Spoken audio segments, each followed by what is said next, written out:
నిన్నటి చట్టం వాళ్ళ దయాదక్షిణ వచ్చిందని మేము అనుకోం.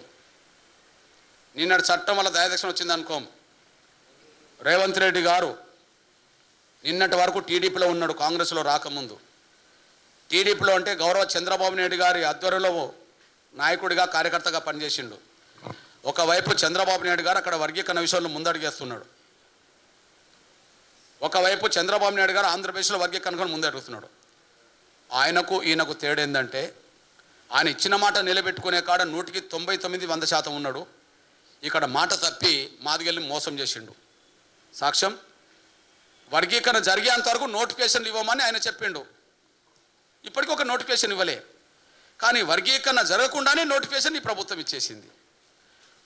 గత నోటిఫికేషన్లకు వర్గీకరణ వర్తింపజేస్తామని రేవంత్ రెడ్డి గారు అన్నాడు, కానీ ఆ మాట నిలబెట్టుకోలేకుండా మాదిగల్ని మోసం చేసిండు. అక్కడ ఇక్కడ తేడా ఏంటంటే ఇక్కడ మాదిగలు పోయినప్పుడు మాదిగల మాట మాట్లాడిండ్రు, ఆయన మాలలు పోయినప్పుడు వాళ్ళకు తలొగ్గిండు అనడానికి ఒక సాక్ష్యం చెప్తున్నా. ఇద్దరిని కూర్చుండబెట్టి ఎందుకు మాట్లాడలే? డిప్యూటీ సీఎం మాలల వైపు ఉన్నాడు, మాదిగల పేరుతో దామోదర నరసింహ ఉన్నాడు. ముఖ్యమంత్రి ఇద్దరిని కూర్చుండబెట్టి ఎప్పుడన్నా మాట్లాడిందా? కానీ చంద్రబాబు నాయుడు గారు అక్కడ మాల మంత్రిని మాదిగ మంత్రిని కూర్చుండబెట్టి మాట్లాడిండు.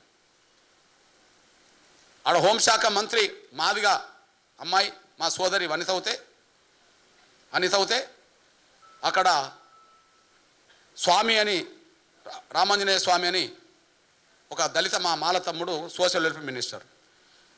వీళ్ళిద్దరితో మాట్లాడిండు. వీళ్ళిద్దరు వర్గీకరణ కోరుకున్నారు కదా. అక్కడ చంద్రబాబు నాయుడు గారు అందరితో మాట్లాడిండు కదా, మరి మీరెందుకు అందరితో కలిపి మాట్లాడలే? రెండోది, అక్కడ మాలా మాదిగ ఎమ్మెల్యేలతో సమావేశం జరిపిండు కదా. అక్కడ మాలా మాదిగ ఎమ్మెల్యేలతో సమావేశం జరిపిండు కదా. మాలా మాదిగ ఎమ్మెల్యేలు కూడా వర్గీకరణ జరగాలని కోరుకున్నారు కదా. ఇక్కడ మాలా మాదిగ ఎమ్మెల్యేలను కలిపి ఎందుకు ముఖ్యమంత్రి సమావేశం ఏర్పాటు చేయలే? వీళ్ళు కలిస్తే వీళ్ళ మాట, వాళ్ళ కలిస్తే వాళ్ళ మాటకు చెప్పి అంతిమంగా మాలల ఒత్తిడి తలకి మాకు ద్రోహం చేయడమే కనిపించింది. కానీ ఇద్దరిని సమన్వయం చేసి వర్గీకరణ ప్రక్రియను న్యాయబద్ధంగా ముందుకు నడిపిస్తామనే ఆలోచన మీకు లేదు కదా. చంద్రబాబు అక్కడ చేసిండు కదా, గౌరవ చంద్రబాబు నాయుడు చేశారు కదా. ఇక పోతే ఇక్కడ షమీమ్ అఖ్తర్ కమిషన్ గా ఉన్నారు. షమీమ్ అఖ్తర్ కమిషన్ ముందు మాలా మాదిగ ఎమ్మెల్యేలు కలిపి అక్కడికి కలిసి వెళ్ళారా? కానీ అక్కడ గౌరవ రాజీవ్ రంజన్ మిశ్రా గారు 2 సార్లు మాలా మాదిగ ఎమ్మెల్యేలతో సమావేశం ఏర్పాటు చేశాడు. 2 సందర్భాల్లో మాలా మాదిగ ఎమ్మెల్యేలపై వర్గీకరణ కోరుకుంటూ వినతి పత్రాలు ఉమ్మడికి ఇచ్చేశారు. అక్కడ అందరినీ కలుపుకొని అందరి సలహాలు తీసుకొని అందరి సూచనలతో వర్గీకరణ ప్రక్రియను ఘర్షణ లేకుండా ముందుకు తీసుకెళ్ళిండు. మీ దృష్టికి తీసుకొచ్చే విషయం ఏంటంటే, నేను తెలంగాణ రాష్ట్రంలో తెలంగాణ గడ్డ మీద ఉన్నా, కానీ ఉమ్మడి ఆంధ్రప్రదేశ్లో ఎస్సీ వర్గీకరణ అమలు కోసం ఉద్యమం మొదలుపెట్టింది ఎక్కడ? ఆంధ్రప్రదేశ్ ప్రాంతంలో ప్రకాశం జిల్లాలో. ఓకే, మాదిగలతో పోల్చుకుంటే మాలలు ఎక్కువ ఉన్నది ఎక్కడ? ఆంధ్రలో. అందుకని అక్కడ 6.5 మాదిగలకు వస్తే 7.5 మాలలకు వచ్చింది. మాలలు ఎక్కువనే కదా. అంటే ఆంధ్ర రాష్ట్రంలో ఆంధ్ర ప్రాంతంలోనే ఎంఆర్పీఎస్ ఉద్యమం మొదలైంది. వర్గీకరణ వ్యతిరేక శక్తులు ఎక్కువ ఉన్నది కూడా అక్కడనే. వర్గీకరణకు వ్యతిరేకంగా మాల మహానాడుకు నాయకత్వం వహించింది కూడా అక్కడి నుంచే. మరి వర్గీకరణకు వ్యతిరేకమైన మాలలు ఎక్కువ రాష్ట్రంలో చంద్రబాబు నాయుడు గారు మాలా మాదిగల్ని కూర్చుండబెట్టి వాళ్ళ సలహాలు తీసుకొని వాళ్ళ సూచనలు తీసుకొని అక్కడ ఎలాంటి భిన్నాభిప్రాయాలు ఘర్షణ పెరగకుండా సమస్య పరిష్కారానికి ఆయన చొరవ తీసుకున్నాడు. ఇక్కడ మాదిగలు ఎక్కువ ఉన్న ప్రాంతంలో, మాలలు తక్కువ ఉన్న రాష్ట్రంలో కనీసం మాలా మాదిగలను కూర్చుండబెట్టుకొని వర్గీకరణ ప్రక్రియను ఒప్పించి మెప్పించి భిన్నాభిప్రాయాలు లేని పద్ధతిలో పరిష్కరించడానికి ఏమైనా ప్రయత్నం చేసిండంటే చంద్రబాబు నాయుడు గారు అక్కడ చాలా న్యాయబద్ధంగా ముందుకు సాగిపోతున్నాడు. మొన్ననే క్యాబినెట్ తీర్మానం జరిగింది, రేపు శాసనసభలో తీర్మానం జరగబోతుంది, ప్రక్రియ ఆయన ముందుకు నడిపించబోతున్నాడు. అక్కడికంటే ఇక్కడనే భిన్నాభిప్రాయాలు ఎక్కువ ఉన్నాయి, అక్కడికంటే ఇక్కడనే ఘర్షణ వాతావరణం ఇప్పటికి ఉన్నది. అక్కడ మాత్రం మాలలు ఎక్కువ ప్రాంతంలో, మాలలు ఎక్కువ రాష్ట్రంలో మాత్రం భిన్నాభిప్రాయాలు కనుమరుగవుతున్నది, ఘర్షణ కనుమరుగవుతున్నది. అందరు కలిసి వర్గీకరణ కోరుకునే కాడికి అక్కడికి వచ్చేసారు. అక్కడ అందరు కలిసి వర్గీకరణ కోరుకునే రావడానికి కారణం చంద్రబాబు నాయుడే. ఇక్కడ అందరినీ ఒక దగ్గరికి తీసుకురాకపోవడం రేవంత్ రెడ్డి గారి వైఫల్యమేననేసి కూడా స్పష్టంగా ఇక రుజువు అవుతుంది అనే విషయం కూడా మీ దృష్టికి నేను తీసుకొస్తున్నాను. నేను ఈ నేపథ్యంలోనే గౌరవ చంద్రబాబు నాయుడు గారు ప్రభుత్వం తీసుకునే నిర్ణయాల్లో ఎంత ఆచితూచి ముందుకెళ్తున్నాడో ఒక విషయం చెప్తున్నాను నేను. అక్కడ మేము 1% కాదు, 0.5% కూడా నష్టపోలే. ఆంధ్రప్రదేశ్లో 0.5% కూడా నష్టపోలే. ఎగ్జాంపుల్ చెప్తున్నాను నేను. అక్కడ ఏబిసిడి ఉండే, ఇప్పుడు ఏబిసి అవుతుంది.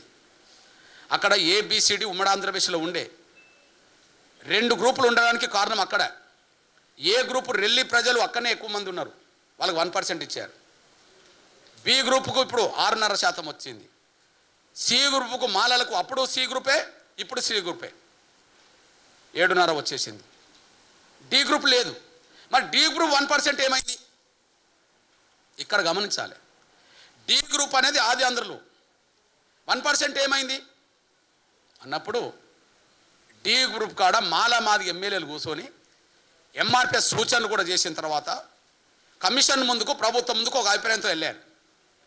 ఈస్ట్ వెస్ట్ గోదావరి జిల్లాలో ఉన్న ఆదివాంధ్రులు మాలలు, చిత్తూరు, కడప, నెల్లూరు, ప్రకాశం జిల్లాల, గుంటూరు జిల్లాలో ఉండబడే ఆది ఆంధ్రులు మాదిగ. అంటే ఆది ఆంధ్రుల పేరుతోటే మాలలు ఉన్నారు, మాదిగలు ఉన్నారు. కాబట్టి ఆ 1%ను సగం మాలలకు కలిపి సగం మాదిగ కలిపారు.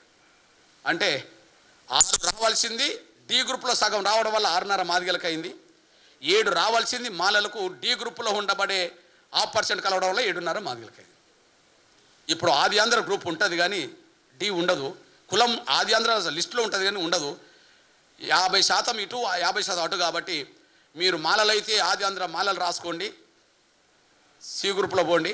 మీరు మాదిగలు అయితే బి గ్రూప్లో పోండి అని చెప్పి రిలాక్సేషన్ ఇచ్చారు. ఆ పని జరుగుతుంది. అంటే ఒక గ్రూపులో ఉండబడే ఒక సెక్షన్ని 2 వర్గాలు పంచుకునే విధంగా చేసింది సమన్వయంతో కదా, అందరి అభిప్రాయంతో కదా. లేకపోతే ఆ సమస్య అట్లనే ఉంటుంది కదా. ఆది ఆంధ్రలను డి గ్రూప్లో సి గ్రూప్లో కలిస్తే 1 సైడ్ పోయేది. కానీ అట్లా 50-50 చేయడం జరిగింది. ఇదంతా చేయడానికి కారణం ఏంటిది? అక్కడ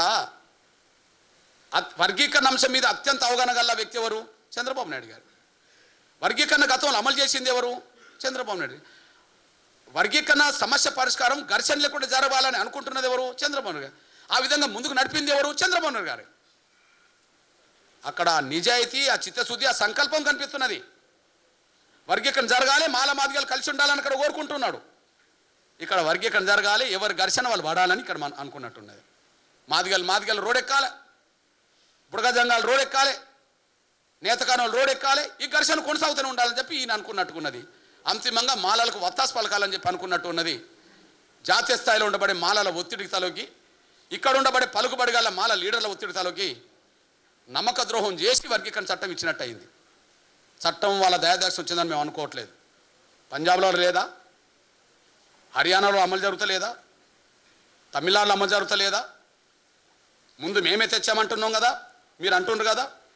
మీరు తేవడానికంటే ముందు ఇతర రాష్ట్రాలు అమలు జరుగుతలేదా?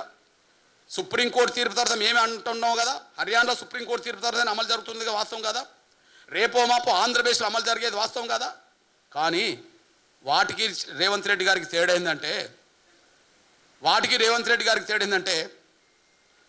వర్గీకరణ లేకుండా ఒక ఉద్యోగం భర్తీ చేయలేదు ఆంధ్రప్రదేశ్. వర్గీకరణ ద్వారానే హర్యానా ఉద్యోగాలను భర్తీ చేసింది. కానీ వర్గీకరణ లేకుండానే ఉద్యోగాలన్నీ భర్తీ చేసేసాడు ఈయన. ఇంకొక 2 ఏళ్ళకు, ఇంకొక 4 ఏళ్ళకు, 10 ఏళ్ళకు కూడా నీ గ్రూప్ 1 పరీక్షలు, గ్రూప్ 1 నోటిఫికేషన్ మళ్ళీ రాదు. గ్రూప్ 2 మళ్ళీ వెంటనే రాదు. అంటే ముందు చేసినాం చెప్పుకుంటున్నామేమో, అందరికంటే ముందు చేసినాం అంటున్నామేమో. కానీ 10 ఏళ్ళు మమ్మల్ని వెనుకకు నెట్టేసింది.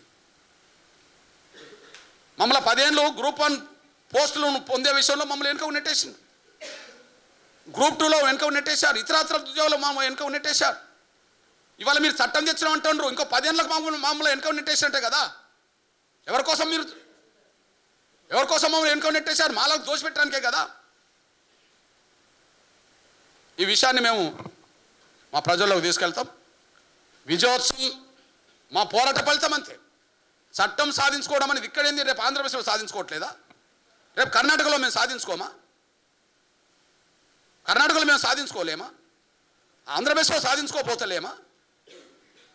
ఇక్కడ మీరు చట్టం తీసుకొచ్చామని చెప్పుకోవడం కాదు, చట్టం రావడానికి ఎంత మోసం జరిగిందో అది చెప్తాం మేము. ఈ మోసానికి కారకుడు రేవంత్ రెడ్డి, ఈ మోసానికి కారకుడు దామోదర నరసింహే.